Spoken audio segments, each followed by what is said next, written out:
ওই ক্ষমতার শেখ হাসিনার খুনি হাসিনার যে চেয়ার উনি যে বসেছিল ওই চেয়ারে যে যায় সে খুব মজা পেয়ে যায়। কাজেই ওই চেয়ারকে ভেঙে চুরমার করে দিতে হবে এই সংবিধানকে। প্রথমে আমি ৩২-এর ওলি হিসাবে এই সংবিধানের উপরে আমি মিডিয়ার মাধ্যমে বলতে চাই, এটা মার্জিত ভাষায় বলতে চাই, ছেলেরা যে শিশি দেয় না হিসু দেয়, আমি ওখানে আমি বলবো না যে এই ২৫, ২৬, ৩০ কেয়ামত পর্যন্ত সংস্কার করে। এরা সংস্কারের কিছুই করতে পারবে না। এরা আরও সংস্কারের নামে এই বাংলাদেশকে আরও এই বাংলাদেশের সার্বভৌমত্ব, স্বাধীনতা, সার্বভৌমত্ব বিপন্নের কথা ফেলে দিবে। কাজেই এদের দিয়ে সংস্কার হবে না। সংস্কার হবে হয় বিপ্লবী সরকার, আর নাহলে নতুন নির্বাচিত সরকার দিতে হবে। কারণ তাদের সংস্কার যদি হইতো নির্বাচন কেউ বলতো না। তারা যদি একটা বাজারের সিন্ডিকেট ভেঙে দিত, সাধারণ জনগণ যদি খেতে পারতো, ভালো কিছু কিনতে পারতো, ঈদের মার্কেট করতে পারতো। যুদ্ধ করছি, জুনে যুদ্ধ করছি, সেপ্টেম্বরে কোর্টে যাইয়া যুদ্ধ করছি, এখন পর্যন্ত যুদ্ধ করতেছি। বিনিময়ে কোনো কিছু চাই না, বিনিময়ে আমি সম্মান চাই। আমাকে সম্মান দেওয়া হয় নাই। যারা বড় বড় হেলিকপ্টার নিয়ে মাগুরায় যায়, যারা ওখানে ত্রাণ দিতে যায়, অমুক জায়গা যায়, তমুক জায়গা যায়, অমুক ইফতার মাহফিল করে, তমুক ইফতার মাহফিল করে, আমরা যারা ৩২-এর ওলি, আমরা যারা ৩২-এ ফেরেশতাদের সাথে কথোপকথন আল্লাহর মেহেরবানিতে আমাদের হয়েছে, আমাদের কাছে আল্লাহর ইলহাম এসেছে, আমরা আল্লাহর ওলি হয়েও, আমরা আল্লাহর ছোট গুনাহগার বান্দা হয়েও আমরা কেন ইফতার মাহফিলে দাওয়াতের সম্মানটুকু পাই না? আমি এত ব্যস্ত মানুষ। আমি আজকে ওলামা দলের, বিএনপির ওলামা দলের শহীদ জিয়া রাষ্ট্রপতি জিয়াউর রহমানের মাজারের প্রোগ্রাম তাড়াতাড়ি শেষ করে, ওখানে শেষ না হতেই আমি এখানে চলে আসছি স্বাধীনতা সার্বভৌম রক্ষা কমিটির ডাকে। অথচ অনেক সমন্বয়করা আজকে এই ডাকে আসে নাই। আমি বলবো এইটাই তো, যে যায় লঙ্কায় সে হয় রাবণ, যে যায় মক্কায় সে হয় হাজি। কাজেই ওই ক্ষমতার শেখ হাসিনার খুনি হাসিনার যে চেয়ার উনি যে বসেছিল ওই চেয়ারে যে যায় সে খুব মজা পেয়ে যায়। কাজেই ওই চেয়ারকে ভেঙে চুরমার করে দিতে হবে এই সংবিধানকে। প্রথমে আমি ৩২-এর ওলি হিসাবে এই সংবিধানের উপরে আমি মিডিয়ার মাধ্যমে বলতে চাই, এটা মার্জিত ভাষায় বলতে চাই, ছেলেরা যে শিশি দেয় না হিসু দেয়, আমি ওখানে শিশি দিয়ে সংবিধানকে ভিজিয়ে বঙ্গোপসাগরে ফেলাই দিতে চাই। আর নতুন করে নতুন সংবিধান প্রণয়ন চাই। কারণ এই সংবিধান দিয়ে এই স্বৈরশাসক তৈরি হয়, এই সংবিধান দিয়ে বাংলাদেশ পুনর্গঠন করা যায় না। সুতরাং আমি সমন্বয়কদের বলবো, তার সমন্বয়ক নাম দিয়ে সবাই না, কিছু সমন্বয়ক বিয়ার তুলে ধুম তুলেছে, তারা এখন এই ঘর বাড়ি বিলাসবহুলতার চলে গেছে। তাদের সেই সাহাবীর জিন্দেগি তারা ভুলে গেছে। তাদের জনগণ তাদের পাশে ছিল।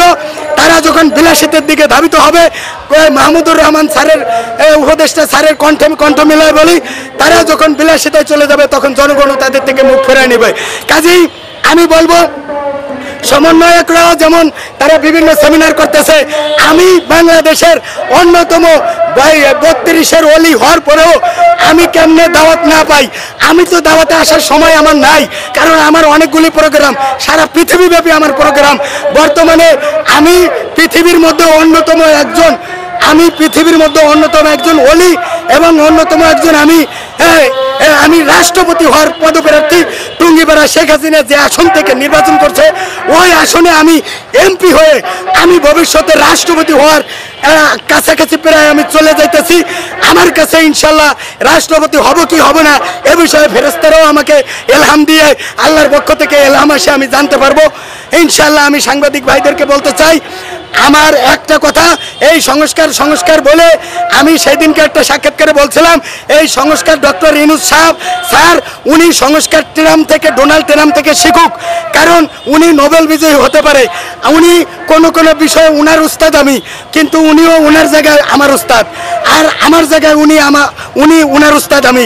কাজেই আমি বলবো, ডোনাল্ড ট্রাম্প যখন সংস্কারে প্রথম দিন ক্ষমতায় বসে, সেই দিন এমন সংস্কার করছে যে সই করতেছে সই করতে করতে ওনার তর্জনীটা কলমের আঘাতে সই করতে করতে বাঁকা হয়ে গেছে।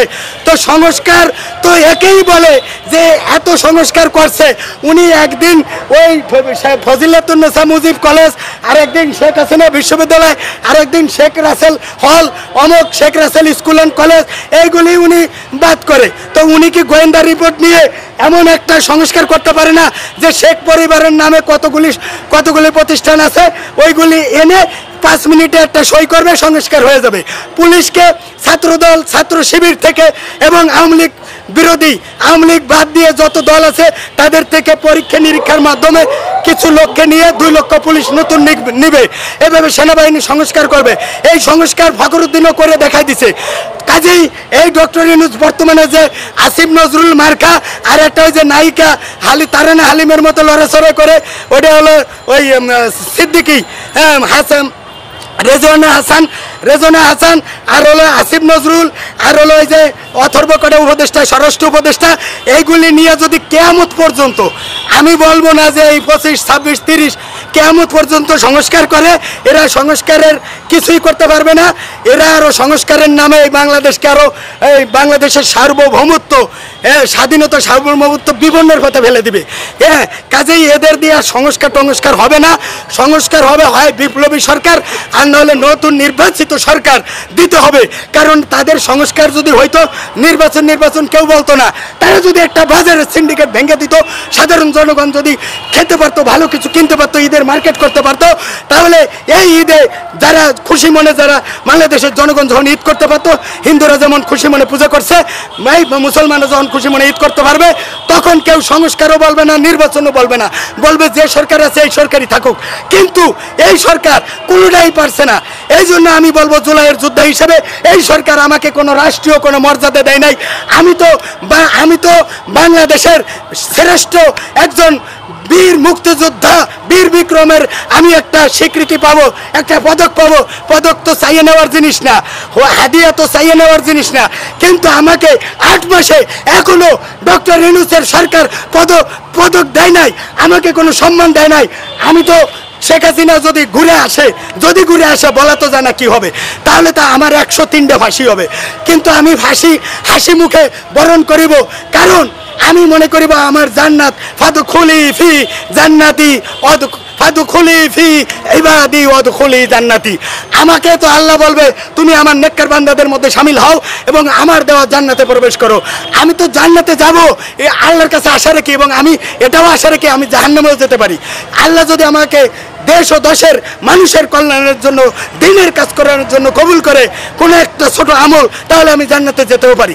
কাজে আমি বলবো সাংবাদিক ভাইদের মাধ্যমে যে এই সংস্কার করে টাইম পাস করে কোনো লাভ নাই। আর আওয়ামী লীগকে নিষিদ্ধ না করে সমস্ত সংস্কারও যদি করে তাহলে কোনো কাজ হবে না। আর যদি আওয়ামী লীগকে বাদ দিয়ে সংস্কার না করেও নির্বাচন দেয়, তাহলে সংস্কার না করলেও সংস্কার হয়ে যাবে। অনেক সময় আছে কোনো কাজ না করলেও হয়ে যায়। কাজেই আমি বলতে চাই সংস্কারের টাইম নাই, এখন নির্বাচনের টাইম। এই নির্বাচন দিতে হবে এবং আওয়ামী লীগকে বাদ দিয়ে নির্বাচন দিতে হবে।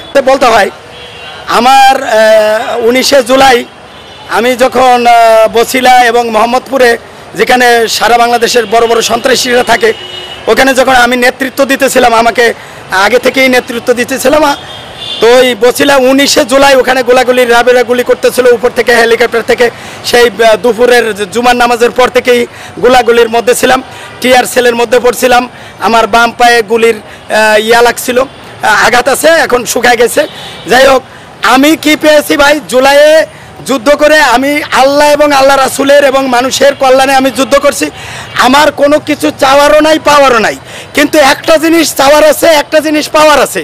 পাওয়ার আছে হলো যে আমি যেহেতু জুলাইয়ে আমার একটা প্যান্টও আছে ছিঁড়া ভরা, ওই প্যান্টটা আমি যতদিন বেঁচে থাকবো রেখে দিব, এবং আমার ছেলে মেয়েদেরকে ভবিষ্যতে তাদেরকে এই প্যান্টটা সংরক্ষণের জন্য বলবো যে এইটা আমার যুদ্ধের প্যান্ট।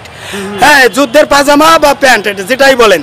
তা আমি পাইতে চাই যারা আমাদের নাম ভাঙিয়ে আমরা যারা যুদ্ধ সাধারণ মানুষ, আমরা ছাত্রদের গার্জিয়ান হিসেবে আমরা যারা নামছিলাম, ওই দিন যদি আমরা না নামতাম তাহলে হয়তোবা স্বাধীনতার সূর্যটা হয়তোবা উদিত হয়েও না হওয়ার সম্ভাবনা ছিল।